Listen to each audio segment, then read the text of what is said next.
primeiro, a Miriam, eu tenho um pet também. Eu vou direcionar a pergunta para Gleice. Gleice, você falou muito de medo e depois todas as pessoas apoiaram essa ideia de medo. Que realmente, para fazer um livro, você tem que deixar o medo e não... E você falou assim, eu vou deixar o medo aqui e depois eu pego esse medo. Eu acho que você não pode pegar esse medo. Porque se você pegar, você não faz. Faz outro, pega de volta. Mas a pergunta é a seguinte, eu também concordo. Eu tenho um filho que no certidão de nascimento dele não tem o nome do pai. Eu apoio totalmente a sua ideia, tá? Porque não é só mãe.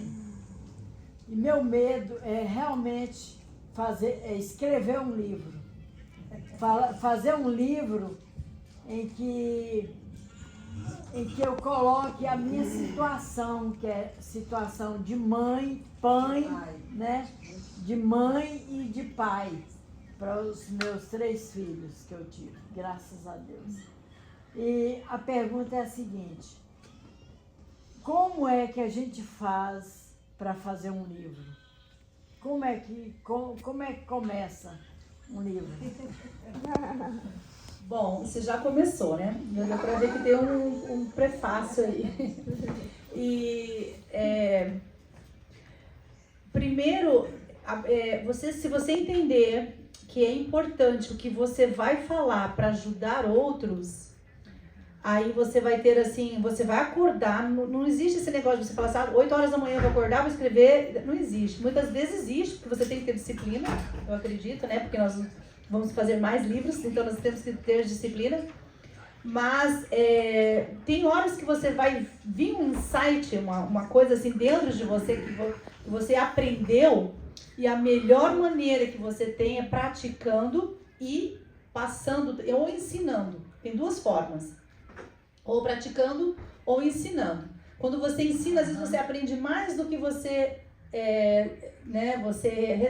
recebe. Então, essa pergunta assim, de como começar? Começando a simplesmente o que tem naquele momento no seu coração e falar. Tirando o medo de se expor, porque você tem que lembrar que vão ter milhares de pessoas, como ele citou, ajudando essas pessoas. Vão ter várias pessoas que vão ler. Então, só de saber isso é muito importante, que a sua palavra é importante. Você não pode dormir mais dia com esse daí, porque vai ter muitas pessoas que vão receber disso que você falou assim, poxa vida, ela falou uma coisinha. Às vezes o livro inteiro não vai fazer a solução, mas um capítulo que você leu vai te dar para a pessoa que está lendo, uma virada de chave, né? Igual ele mencionou, você não vai dormir do outro lado da cama, vai fazer algo diferente. Então eu acredito que vai alcançar isso.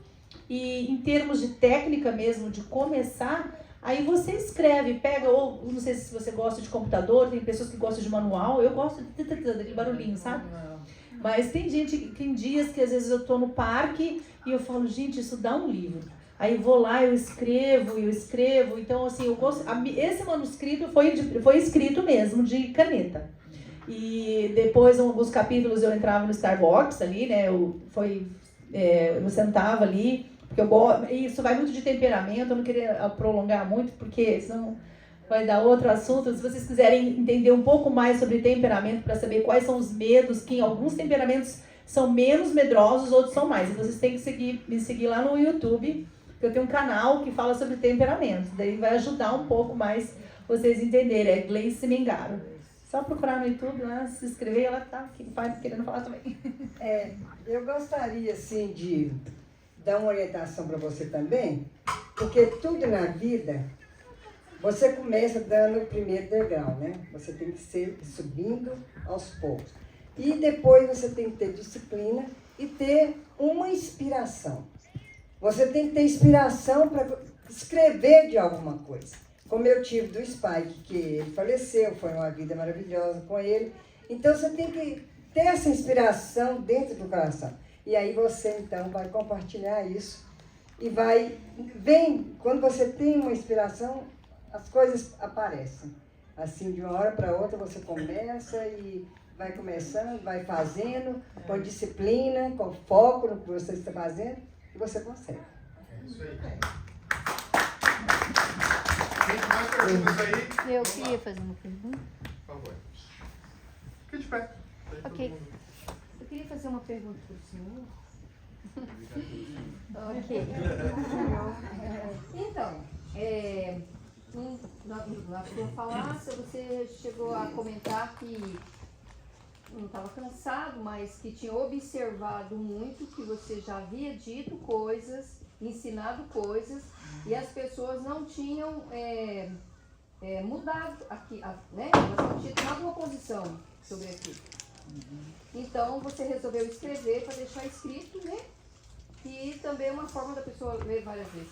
E a minha pergunta é, nessa sua experiência, o senhor conseguiu entender por que às vezes acontece das pessoas saber que tem que fazer e não fazer? Boa pergunta. Exatamente. O que acontece hoje, nós vivemos no comodismo, em todos os sentidos. Nós queremos o conforto, nós queremos, se a gente conhece o bom, a gente quer o bom, se a gente conhece o doce, a gente não quer tirar o açúcar. E nos negócios, ou nas empresas, ou as pessoas, elas preferem o desconforto do problema, elas preferem a desculpa de algo que está acontecendo para se esconder atrás daquele problema. Isso a gente faz na nossa vida. Muitos relacionamentos estão falidos, mas aquele motivo que te deixa aí na dependência do problema, te dá um motivo para o outro dia, para continuar. E é o efeito cauda longa, ao contrário do que aquilo que a gente quer como forma produtiva, como cauda longa de resultado, porque você fica preso ao problema. Então, o que a gente percebe hoje no dia a dia? E pode ser em qualquer um dos segmentos, não é um segmento específico. As pessoas, elas estão convivendo com o erro, ou convivendo com a dificuldade, mas ela usa aquilo como um argumento de defesa para a sua incompetência. Então, mas o livro vai ajudar? Não vai ajudar, mas vai fazer, o objetivo é fazer com que a pessoa pense diferente, para que ela enxergue o que ela está fazendo ou por que ela desencadeou aquilo.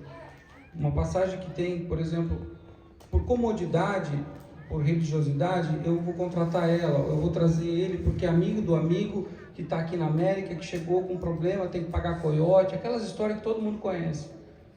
Ou vamos voltar para o Brasil, independente da questão partidária, eu vou contratar porque ele faz parte do meu clã ou do meu clube político.